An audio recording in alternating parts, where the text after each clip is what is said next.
حضرت علی شیر خدا فرماتے ہیں بخاری مسلم میں، فرماتے ہیں مجھے قسم ہے اس ذات کی جس نے زمین چیر کے دانہ پیدا کیا ہے، مجھ سے رحمت عالم صلی اللہ علیہ وسلم نے وعدہ فرمایا کہ علی یاد رکھنا تم سے صرف مومن ہی پیار کرے گا، اور جس سینے میں تمہارا بغض ہوگا وہ سینہ مومن کا نہیں منافق کا ہوگا۔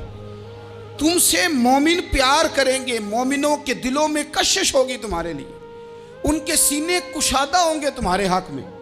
حضرت مولا علی شیر خدا کی محبت، ان کا نام آئے تو دل ٹھنڈا ہو جائے، آنکھوں میں روشنی آئے، چہرہ روشن ہو جائے، تو معنی یہ ہے کہ ایمان مضبوط ہے دل میں۔ اور اگر بندہ کمزور ہونے لگ جائے، اگر اس کی کیفیات کوئی اور رنگ پیش کریں، تو معنی یہ ہے کہ ایمان سینے میں مضبوط نہیں ہے۔ حضرت علی شیر خدا سے حضور کا جو قربت کا تعلق دیکھیں، کچھ لوگ ایسے ہوتے ہیں کہ جن سے قربت ہوتی ہے، آپ نے کبھی دیکھا ہے ہر بندے سے مل کے بندہ رو نہیں سکتا، ہر بندے کو دیکھ کے رونا آتا نہیں، لیکن کچھ لوگوں سے روح ملتی ہے نا کسی کی، تو ویسے کبھی وہ بندے مل جائیں نا، دل کرتا ہے تینوں سامنے بٹھا لاں، تیرے درد پرانے چھیڑاں۔ کچھ لوگ ایسے ہوتے ہیں جن کے ساتھ حضور تشریف فرما ہیں، حضرت علی شیر خدا کہیں گئے ہوئے ہیں، تو محبوب کیا فرماتے ہیں؟ فرماتے ہیں اللہ اس وقت تک میرے پاس حضرت اسرائیل کو نہ بھیجنا جب تک میں علی سے ملاقات نہ کر لوں۔ دعائیں ہو رہی ہیں کہ میری جب تک ملاقات نہ ہو جائے میرا جانے کا وقت نہ آئے، مشکات میں حدیث موجود ہے۔ تو سرور کائنات علیہ السلام کا جو ان کے ساتھ قربت ہے، حضور کا جو ان سے پیار ہے، حضور نے ہر مہاجر کو ایک انصاری کا بھائی بنایا، انصار کے اندر حضور نے بھائی چارہ قائم فرمایا، اور یہ تاریخ کا وہ والا بھائی چارہ ہے جس کی نہ اس سے پہلے کوئی مثال ہے، نہ قیامت تک دوبارہ کوئی مثال دی جا سکتی ہے۔ بھائی جب سگے بھائی جب شادی شدہ ہو جاتے ہیں نا، تو ان کی اپنی اپنی جیبیں ہو جاتی ہیں، اپنی اپنی گفتگو ہو جاتی ہے۔ 6 ماہ کے بچے کے بارے میں بھی وہ کہنے لگ جاتے ہیں میں نے بچوں کا بھی تو کچھ بنانا ہے نا۔ انہیں بالکل اب وہ چیزیں نظر آنی بند ہو جاتی ہیں جس میں والدین اور بہن بھائی شامل ہوتے ہیں، وہ کہتے ہیں میرے بھی تو بچے ہیں۔ لیکن یہ بھائی چارہ مہاجرین اور انصار کا اتنا زبردست اور معنی خیز ہے، حضور نے بھائی چارہ قائم فرمایا۔ سگے بھائیوں کو وراثت دینا مشکل ہوتا ہے، بڑا کہہ رہا ہوتا ہے کمائی تو میں نے کی تھی، چھوٹا کہہ رہا ہوتا ہے کہ باہر تو پہلے میں گیا تھا، جھگڑے جھگڑے۔ لیکن یہ تاریخ اسلامی کا وہ بھائی چارہ ہے کہ جن میں برادری، قبیلہ، رنگ، نسل، علاقہ ایک نہیں، پر ہزاروں قومیں وجود میں آئیں، دہر میں خشک و تر کے رشتے سے ہم نے بنیاد دوستی رکھی، یاد خیر البشر کے رشتے سے۔ اور اقبال نے جن انداز میں اس مضمون کو بیان کیا ہے وہ انداز ہی نرالا ہے۔ اقبال فرماتے ہیں خاص ہے ترکیب میں قوم رسول ہاشمی، بننے میں کوئی ان کی ترکیب ہی کوئی خاص ہے۔ حضور نے بھائی بھائی بنا دیا۔ اب بھائی جن کو دینی اسلامی مذہبی بھائی بنایا ہے، وہ دوسرے بھائی کے بارے میں کیا ذہن رکھتا ہے؟ وہ کہتا ہے کہ میرے بھائی میرا کاروبار بھی آدھا تیرا، جائیداد بھی آدھی تیری، چونکہ تو میرا بھائی ہے تو تو رسی لے کے پیمائش کر لے، میں اپنا گھر بھی بانٹ کے آدھا تجھے دینا چاہتا ہوں۔ جب اس قدر زیادہ لوگوں کی نظریاتی پختگی ہوئی اور لوگ اس قدر زیادہ مزاج رکھنے لگے، تو پھر ایک خاص قربت کا ماحول وہاں نظر آیا۔ پھر وہ جو مہاجر بن کے آئے تھے اور بہت زیادہ جن لوگوں نے جہاد کیا تھا، جد و جہد کی تھی، گھر بار چھوڑے تھے، پھر ان لوگوں کو زیادہ دشواری نہیں ہوئی، زیادہ آزمائش نہیں ہوئی دل لگانے میں اور مدینے میں رہنے میں، بڑی آسانی سے وہ لوگ وہاں رہنے لگے، اور بڑی جلدی ان کا مدینے سے اور اہل مدینہ سے پیار بڑھ گیا۔ تو میرے عزیز بھائیوں، حضور نے ہر انصاری اور مہاجر کو ایک دوسرے کا بھائی بنا دیا، سب کو بنا دیا۔ حضرت علی رہ گئے، اب یہ تو دونوں مہاجر ہیں، حضور بھی مکہ شریف سے آئے ہیں، حضرت علی بھی، بظاہر تو دونوں مہاجر ہیں، اگرچہ ساری زمین کے مالک رسول پاک ہیں، سب کو بھائی بھائی بنا دیا۔ تو اب ہر بندے کو بھائی مل رہا ہے، اور بھائی بڑے پیارے ہوتے ہیں۔ میں کئی دفعہ کہتا ہوں کہ بھائی بڑے پیارے ہوتے ہیں، کچھ قدورتیں دنیاوی طور پر معاذ اللہ دلوں میں آ جاتی ہیں، لیکن بھائی کا درد جو بھائی محسوس کر سکتا ہے وہ بھی دوسرے کو محسوس نہیں ہوتا۔ تو حضرت علی جب کسی کے بھائی نہیں بنائے گئے تو رو ہی پڑے، اتنے دلیر بندے تھے، پر بھائی کی ضرورت بندہ اتنی محسوس کرتا ہے۔ اس کو بھائی سے لگاؤ اتنا زیادہ ہوتا ہے کہ مولا علی رو پڑے، مشکات میں موجود روئے۔ حضور نے فرمایا کیوں روتے ہو؟ عرض کی حضور آپ نے سب کو ایک دوسرے کا بھائی بنایا ہے، میں رہ ہی گیا ہوں، مجھے کسی کا بھائی نہیں بنایا۔ اب وہ آنسوؤں میں لپٹی ہوئی وہ بات حضرت علی نے عرض کی تو محبوب نے فرمایا علی انت اخی فی الدنیا والآخرہ، فرمایا علی تو میرا بھائی ہے، اور نرا دنیا میں نہیں، تو دنیا اور آخرت میں میرا بھائی ہے، تو میرا بھائی ہے دنیا میں بھی اور آخرت میں۔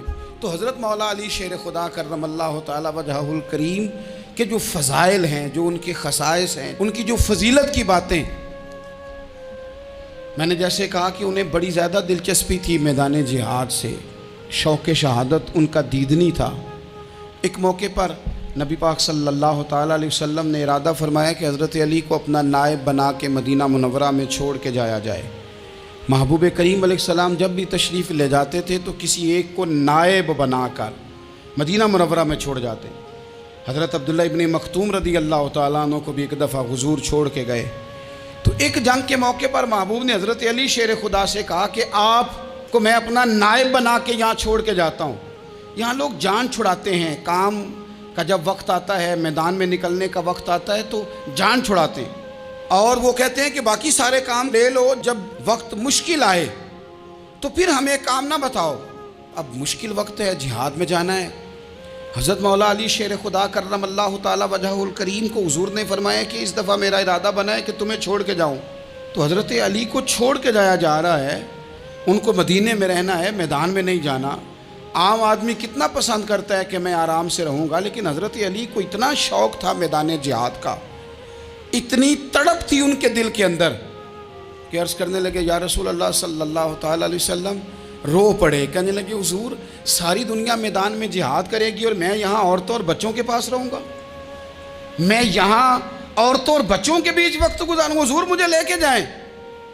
تو وہاں بھی حضور نے محبت کی بات سمجھائی، فرمایا علی جب حضرت موسیٰ کوہ طور پہ گئے تھے تو اپنے بھائی جناب ہارون کو چھوڑ گئے تھے، تو تم بھی تو میرے لیے اسی طرح ہونا جس طرح موسیٰ کے لیے ہارون تھے، لیکن فرمایا یہ یاد رکھنا میرے بعد نبی کوئی نہیں، حضرت موسیٰ بھی نبی ہیں اور جناب ہارون بھی نبی ہیں علیہم السلام، لیکن وہ انہیں چھوڑ کے گئے تھے، میں تمہیں چھوڑ کے جا رہا ہوں۔ ایک بات اپنے ذہن کے اندر بٹھانا کہ میرے بعد کوئی نبی نہیں آئے گا۔ تو عزیز بھائی حضرت مولا علی شیر خدا کا جذبہ جہاد۔ اچھا پھر میں نے دیکھا ہے جس زمانے میں میں اور آپ رہ رہے ہیں، اس زمانے میں لوگ کمزور ہوتے جا رہے ہیں نفسیاتی طور پر، ڈری ڈری سی باتیں لوگ کرتے ہیں، سہمے سہمے سے جملے بولتے ہیں، اور یہ ہر بندے کا اپنا الگ ڈر ہے۔ دانشوروں نے لکھا ہے کہ غریب آدمی کا ڈر تھوڑا ہوتا ہے، اور جو اونچے عہدے پہ چلا جائے اس کا ڈر، یعنی زیادہ ہاتھ اپوزیشن کے نہیں بندے ہوتے، حکومت کے بندے ہوئے ہوتے ہیں۔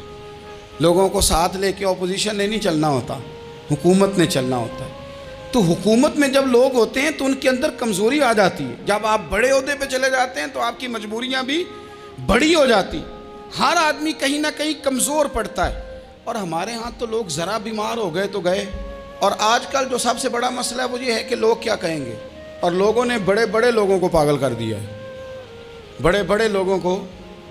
ہمارے علماء نے ایک بات لکھی ہے کہ ایک دفعہ نا ایک استاد صاحب سبق پڑھانے کے لیے آئے تو طالب علموں نے ارادہ کیا کہ آج استاد جی کو بیمار کرنا ہے۔ یہ جو آپ کے مشیر ہوتے ہیں نا ارد گرد، ان کی پڑتال بھی بڑی ضروری ہوتی ہے کہ یہ خبر کون سی لے کے آ رہے ہیں اور یہ کس طرح سے گائیڈ کر رہے ہیں۔ ہمیں تنقید کرنے والا بندہ اچھا تو نہیں لگتا، لیکن تنقید کرنے والے جو ہوتے ہیں وہ ہمیں نکھارتے ہیں، وہ ہماری کمزوریاں جو ہمارے اپنے نہیں نکال سکتے وہ نکال کے ہمیں بتاتے ہیں کہ تم یہاں کمزوری کر رہے، اس کا نفع ہوتا ہے۔ طالب علموں نے ارادہ کیا ایک دفعہ، یہ ہم جو اتنی زیادہ توجہ کرتے ہیں نا لوگوں کی باتوں پہ، لوگ کیا کہیں گے، میں کئی دفعہ دوستوں سے عرض کرتا ہوں زیادہ وضاحتیں نہ دیا کریں، زیادہ وضاحتیں دینے سے بھی بندہ کمزور ہو جاتا ہے۔ ہر وقت کا انداز وضاحتوں کا اور ہر وقت دفاعی محاذ پہ نہیں کھڑے رہنا چاہیے۔ وہ ارادہ کر لیا لوگوں نے، طالب علموں نے، کہ استاد جی کو بیمار کرنا ہے، تو استاد سب چنگے بھلے اچھے بھلے صحت مند آئے، کلاس میں داخل ہوئے تو پہلا شاگرد کہتا ہے استاد جی خیر ہے، آنکھیں بڑی سرخ ہیں۔ میں چل دوڑ جا بیوقوف آدمی، بالکل ٹھیک ہوں، چل کلاس میں بیٹھ چل۔ تھوڑا سا آگے گئے تو دوسرا شاگرد، انہوں نے اب 10-15 نے ارادہ کیا ہوا تھا، دوسرا کہنے لگا خیریت ہے، بڑے کمزور کمزور لگ رہے ہیں۔ اس نے کہا میں بالکل ٹھیک ہوں، کمزور کا چل دوڑ جا اپنا کام کر۔ وہ تیسرے کے پاس گئے تو کہنے لگا استاد صاحب خیر ہے، آپ کے تو مجھے ہاتھ بھی کامتے دکھائی دے رہے ہیں۔ اس نے کہا اچھا واقعی؟ اب چوتھے نے بھی یہی بات کی، پانچویں نے یہی بات کی، تو آدھا گھنٹہ گزرا تو استاد جی کو سچ مچ بخار چڑھ گیا، وہ چھٹی پہ چلے گئے۔ کیوں؟ باتوں پہ توجہ ہے نا، لوگوں کے سامنے ہم لوگوں کی باتوں کے مطابق اپنے معاملات کو ترتیب دیتے ہیں نا۔ کچھ لوگ سوشل میڈیا دیکھ کے نظریہ قائم کرتے ہیں، کچھ ہوا دیکھ کے نظریہ قائم کرتے ہیں۔ وہ قائد اعظم محمد علی جناح کی ایک بات نہیں بھولتی کہ انہوں نے کہا تھا، ہندو لیڈر جو تھا جس کو لوگ گاندھی کہتے تھے، اس سے کہا تھا تیری اور میری سیاست میں فرق ہے، تو لوگوں کا رجحان دیکھ کے فیصلہ کرتا ہے اور میں، قائد اعظم کہنے لگے، میں فیصلہ کر کے لوگوں کا رجحان ادھر کر دیا کرتا ہوں۔ یہ کمال ہوتا ہے کسی شخص کا کہ اس کا اپنا نظریہ غالب آئے، بجائے اس کے کہ وہ دیکھے آج کل لوگ کیا کہہ رہے ہیں تو لہذا میں اس طرح کا ڈھل جاؤں۔ لوگ تو ایک وقت کے لیے کچھ کہتے ہیں، پھر اگلے 4 گھنٹوں میں کچھ اور کہتے ہیں۔ حضرت مولا علی کے مزاج میں استقامت ہے، اور جو لوگ جو بہت زیادہ پراپوگنڈا کرتے ہیں اور بہت زیادہ کسی کے بارے میں بات کرتے ہیں، ان کا وہ مزاج نہیں، ان کی وہ طبیعت نہیں، وہ اپنے حساب سے فیصلہ کرتے۔ ایک شخص تھا عمر بن عبد ود، 90 سال کا بوڑھا، لیکن جب تلوار لے کے میدان میں آتا تھا تو 1000 آدمی کے مقابلے میں لڑتا تھا، اور لوگ جگہ جگہ یہ کہتے تھے تو اس طرح ہے جس طرح عمر بن عبد ود لوگوں کو ڈراتا ہے، تو اس طرح ہو گیا۔ یہ اس کے ارد گرد کے لوگ اس کی مثالیں دیتے تھے۔ جنگ خندق جب ہو رہی تھی تو یہ مقابلے میں آ گیا، تو حضرت علی المرتضیٰ شیر خدا کرم اللہ تعالی وجہ الکریم بھی تشریف فرما تھے۔ اب پورے عرب کے اندر اس کے بارے میں یہ کہا جاتا تھا کہ اس سے نہ لڑو، وہ تو خونخوار ہے، وہ تو درندہ ہے، وہ تو جنگلی شیر کی طرح آتا ہے، وہ تو کاٹ کھانے کو دوڑتا ہے، اس سے کون لڑے؟ ایک خیال تھا۔ اور وہ پراپوگنڈا بعض اوقات اتنا زیادہ کسی کے بارے میں ہوتا ہے کہ ذہن میں، بچے لوگ آتے ہیں نا بچہ دم کرانے کے لیے، تو کہتے ہیں پیر صاحب بڑا ضدی ہے، کسی کی بات نہیں مانتا، باقی بچے ٹھیک تھے، یہ تو بڑا ہی نالائق نکل آیا ہے۔ تو میں کہتا ہوں کہ آپ اس کے سامنے یہ والی باتیں نہ کریں، یہ پکا ہو جائے گا کہ میں ضدی ہوں۔ تو آپ ذہن بنا رہے ہیں اس کا کہ تو اس طرح کا ہے۔ ذہن بنا دیا لوگوں نے کہ عمر ابن عبد ود کے مقابلے میں کوئی نہیں آ سکتا۔ خندق میں یہ آیا، اس نے للکارا مسلمانوں کو، آؤ وہ تمہاری جنت کدھر ہے جس کے بارے میں تم کہتے ہو کہ ہم شہید ہوں گے، تو آؤ میرے مقابلے میں نکلو۔ جب اس نے پہلی دفعہ للکارا تو ابھی بات ختم نہیں ہوئی تھی کہ مولا علی تلوار لے کے اللہ اکبر کہتے کھڑے ہو گئے۔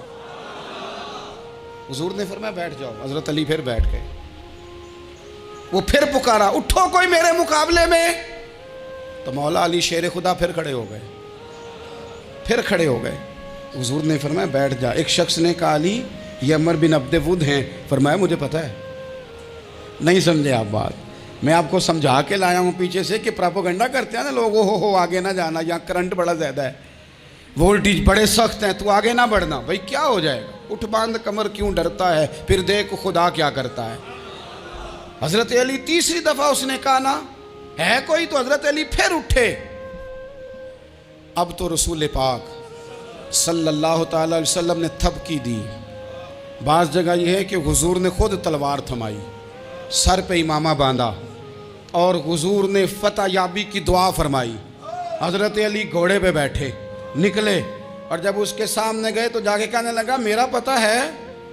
حضرت علی فرمانے لگے تو اپنا چھوڑ، میرا پتہ ہے تجھے، مجھے تو جانتا ہے۔ کہنے لگا میں 1000 کے مقابلے میں اکیلا لڑتا ہوں۔ حضرت علی شیر خدا فرمانے لگے پتہ نہیں تو کن سے لڑتا رہا ہے، جانے وہ کون ہے جن سے تو لڑتا رہا ہے، وہ کون 1000 تھے جو تیرے مقابلے میں آتے تھے، پتہ نہیں۔ تو کہنے لگا میرا نام میری ماں نے عمر بن عبد ود رکھا ہے۔ فرمایا چھوڑ تو، میری ماں نے میرا نام حیدر رکھا ہے۔ کہنے لگا تیری عمر چھوٹی ہے، کوئی بڑا لا۔ فرمانے لگے یہ تو جب پنجے میں پنجہ ملے گا تو پتہ چلے گا عمر کس کی چھوٹی ہے، ابھی تو کہانیوں سے متاثر کرنا چاہتا ہے، تو چاہتا ہے کہ تو پریشر ڈالے اور میں تیری بات سنوں، تو مقابلے میں آ، ڈینگے نہ مار، کہانیاں نہ سنا، دیواریں ہلتی رہتی ہیں اور در کانپ جاتا ہے۔ علی کا نام سن کے اب بھی خیبر کانپ جاتا ہے۔ تو مقابلے میں آ، تو باتیں بنا رہا ہے، کہانیاں سنا رہا ہے۔ وہ کہنے لگا تو بچہ ہے، میں چاہتا نہیں تیرا خون بہاؤں۔ تو حضرت علی کہنے لگے میں بڑے دن سے پریشان ہوں کہ کسی بے ایمان کا خون بہایا کیوں نہیں، میرا بڑا دل کر رہا ہے تیرا خون بہاؤں۔ اس نے بڑی زوردار ضرب لگائی، غصے میں اتنا پاگل ہوا، کیونکہ اس کے بارے میں معروف تھا کہ وحشی مزاج آدمی، اتنا سخت پاگل ہوا غصے میں، اس نے اپنے گھوڑے کے پیر کاٹ ڈالے، پہلے تلوار گھوڑے کو دے ماری، اس کو کاٹ کے دوڑا۔ یہ کیوں کرتے تھے لوگ؟ عرب کے لوگ اس وقت یہ کام کرتے تھے کہ ہم نے گھوڑا ہی مار ڈالا ہے تاکہ ہم بھاگ نہ سکیں۔ کہتے ہیں نا کشتیاں جلا دی ہیں کہ اب واپس جانے کا راستہ ہی بند ہو جائے، گھوڑے کے پیر کاٹ ڈالے کہ بھاگنا نہیں، اور بڑی زور سے اس نے ضرب لگائی حضرت علی پر۔ حضرت علی نے جب روکی تو وہ ڈھال ٹوٹ گئی حضرت مولا علی کی، اور آپ کے امامے کو اس کی تلوار بھی لگی۔ آپ نے فرمایا دکھا لیا تو نے زور، اب میری باری ہے۔ حضرت مولا علی شیر خدا کا قد بظاہر چھوٹا تھا، صحابہ کہتے ہیں ہم دور سے دیکھ رہے تھے، اللہ اکبر کہہ کے تھوڑا سا زمین سے وہ اٹھے، تھوڑا سا اٹھے، اور پھر دوبارہ نہیں انہیں تلوار چلانی پڑی، ایک ہی ضرب لگائی اور اس کے 2 ٹکڑے کر کے اسے زمین پہ پھینک دیے۔ تو عزیز دوست، آپ یاد رکھیں گے اس بات کو کہ اپنی زندگی کے اندر مروب ہونا چھوڑ دیں۔ روب میں تاتاریوں نے مسلمانوں کو مروب کر لیا تھا، روب ڈال لیا تھا کہ ہم بہت بڑے لوگ ہیں۔ یہی آج ہمارے ساتھ بہت سارے لوگ کرتے ہیں، دلوں میں روب آ جاتا ہے، امیر رشتہ دار کا، فلانے کا، فلانے کا، پھر وہ جو مرضی کرتا ہے۔ تاتاریوں کی ایک بی بی، وہ کیا کرتی، وہ 9-10 مسلمان نوجوانوں کو سڑک پہ کھڑا کر جاتی، کہتی ادھر کھڑے ہونا، میرے آنے تک ہلنا نہ، جوان ہے لیکن روب ہے نا کہ یہ بڑے وحشی ہیں۔ اکیلی بی بی اندر جاتی، تلوار لے آتی، اور وہ کھڑے ہیں، وہ بھاگے بھی نہیں، اتنا ڈر گئے، ٹانگیں کانپ رہی ہیں، بھاگنے کی بھی جرت نہیں کر رہے۔ تسلی سے گئی ہے، تلوار لے کے آئی ہے، اور اس نے 9 جوان مسلمانوں کے گلے کاٹ دیے۔ اس روب سے نکلیں باہر، نوجوانوں سے کہتا ہوں نکلو۔ اور جن لوگوں نے دنیا میں انقلاب برپا کیا وہ غریب گھروں کے تھے، وہ لوگ تھے کہ جو بظاہر کسی بڑے قبیلے سے نہیں تھے۔ آپ محنت کریں، تعلیم حاصل کریں، جد و جہد کریں، مشقت کریں، اپنی زندگی میں کچھ مقاصد کے حصول کے لیے آگے بڑھیں۔ اور اگر آپ کہیں کہ دائیں بائیں میرے فلاں آدمی مجھے یہ مشورہ دے رہا ہے، تو کچھ لوگ دنیا میں باتیں کرنے آئے ہیں، انہوں نے باتیں کرنی ہیں اور بڑا فائدہ ہوتا ہے، ان کو باتیں کر لینے دیں، ان کو کرتے رہنے دیں۔ کام کرنے والا بندہ کام کرتا ہے اور کرتا ہی چلا جاتا ہے، وہ منزل تک پہنچ جاتا ہے۔ تو حضرت علی کے مزاج میں دلیری ہے، ہمت ہے، ایک بات، اور دوسری بات دانائی، حکمت۔ یہ جو ہمارے فیصلے ہیں نا جذباتی، اور جناب آج فلانے نے یہ کہہ دیا تو میرا پروگرام یہ بن گیا، تو پھر کل کسی نے اور کچھ کہہ دیا تو میرا پلان اور بن گیا۔ میں سب سے زیادہ ان لوگوں کے حق میں پریشان ہوتا ہوں جو سویرے کچھ اور کہتے ہیں، دوپہر کو کچھ اور کہتے ہیں، شام کو کچھ اور کہتے ہیں۔ بھئی آپ کا کوئی نظریہ ہونا چاہیے، کوئی ویژن ہونا چاہیے زندگی میں، آپ کے اندر کوئی حکمت اور دانائی ہونی چاہیے۔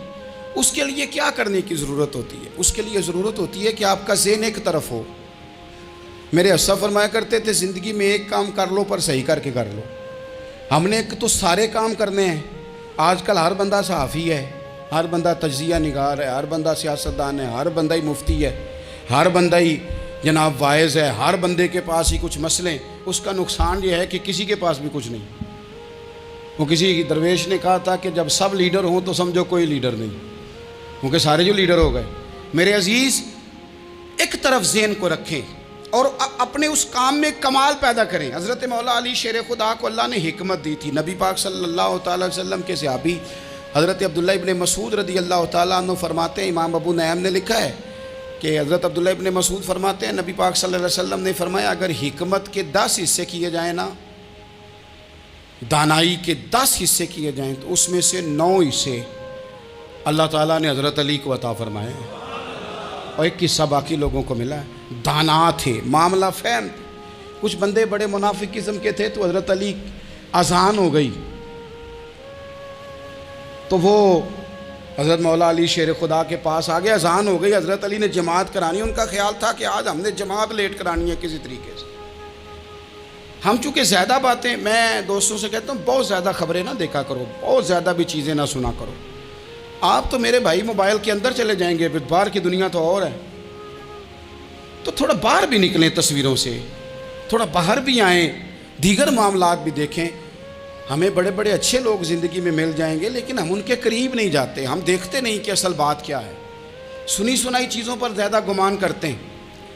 اب حضرت علی چونکہ بڑے دانا تھے، مصلے پہ بڑھ رہے ہیں، جماعت کھڑی کرنی ہے، اللہ اکبر کہہ رہے ہیں، بندوں کا خیال تھا نماز لیٹ کرانی ہے، نے فٹافٹ حضرت علی سے کہا کہ حضور ذرا وہ جانور تو بتائیے گا کتنے ہیں جو انڈے دیتے ہیں، اور ذرا وہ بھی بتائیے گا جو بچے دیتے ہیں۔ یہ ذرا اب کتنے کو بندہ جانور گنے، آہستہ آہستہ بندہ شمار کرے، وہ بکری جو ہے وہ بچہ دیتی ہے، مرغی انڈا دیتی ہے، اور گائیں جو ہے وہ بچہ دیتی ہے، اور بطخ جو ہے وہ انڈا دیتی ہے۔ اب بندہ تو یہ گننے لگ جائے تو حضرت علی شیر خدا یہاں ہاتھ ہیں، فرمانے لگے گھر جا کے گن لینا، موٹی سی بات بتاتا ہوں، جن جانوروں کے کان باہر ہوتے ہیں وہ بچے دیتے ہیں، جن کے اندر ہوتے ہیں وہ انڈے دیتے ہیں۔ اللہ اکبر، نماز کی نیت باندھ لی، تم گننا گھر جا کے۔ موٹی سی بات بتا دیتا ہوں، وہ صاحب کہتے ہیں میں حضرت علی رضی اللہ تعالیٰ عنہ کو الجھانے آیا تھا، میں خود بڑا الجھ گیا۔ یہ کیا ماجرا ہے، کیا معمہ ہے کہ دو فکروں میں انہوں نے بات کو سمیٹا اور کمال کر دی۔ کہنے لگے گھر جا کے گننا، یہاں ٹائم نہیں، نماز کا وقت ہے، بس جن کے کان اندر ہے نا وہ انڈے دیتے ہیں، اور جن کے باہر ہیں وہ جا کے حساب کرنا۔ آپ ڈھونڈ لیں، تلاش کر لیں، چلے جائیں ماہرین کے پاس، پر شیر خدا شیر ہی ہے۔ حضرت مولا علی کے جملوں میں کمال ہے، ان کی دانائی، ان کا تدبر، ان کی حکمت، ان کا فہم، ان کی فراست، ان کا کمال۔ ایک شخص بڑی دور سے آیا، اس نے کہا حضور مجھے نا لمبی باتیں یاد نہیں رہتی، 2 باتیں بس بتا دیں میں عمل کروں تو زندگی بن جائے، 2 باتیں۔ تو حضرت علی فرمانے لگے لمبی امیدیں نہ لگانا، لمبی امیدیں نہ لگانا، موت کا پتہ نہیں کب آ جائے گی۔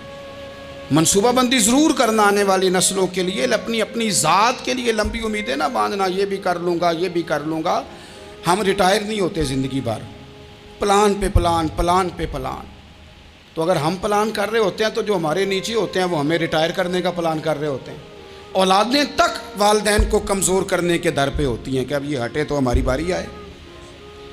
حضرت علی فرمانے لگے 2 کام، ایک تو لمبی امید نہ باندھنا، اور دوسرا فرمایا اپنے نفس کی خواہش کی پیروی سے بچنا۔ دنیا میں رسوا وہ لوگ ہو جاتے ہیں جو اپنے نفس کی خواہش کی پیروی کرتے ہیں، وہ بزدل ہو جاتے ہیں جو خواہشات نفسانی کے پیچھے بھاگتے ہیں۔ یہ کام نہ کرنا۔ تو دانائی اللہ تعالیٰ نے انہیں دی۔